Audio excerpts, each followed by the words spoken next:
أن قدم 3 مواسم متعلقة بأسرار رباعيات الطاقة: الماء، اشتم براحتك لأن أنا بصراحة أوفر، أنا مريض يا جماعة. الهواء، الطيارة بتقع، الخوف يسيطر، ثم النار.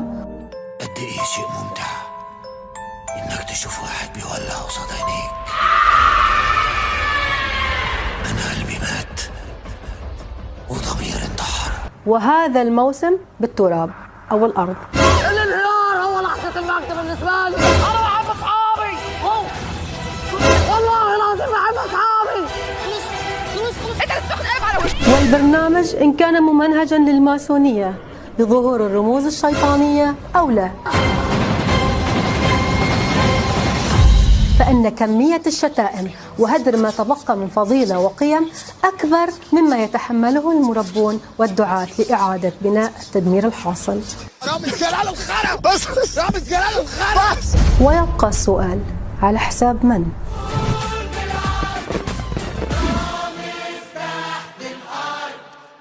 في ظل ابتعاد الناس عن دينهم والفهم الخاطئ للدين، فرق كبير بين النور والظلام.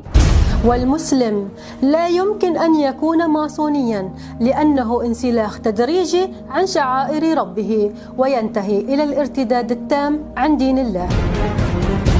الماسونية تحارب الأديان بصفة عامة، ويقول الماسون في ذلك: يجب ألا تقتصر الماسونية على شعب دون غيره، ولتحقيق الماسونية العالمية يجب سحق عدوها الأزلي الذي هو الدين.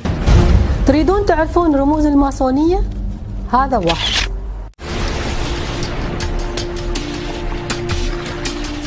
وهذا 2،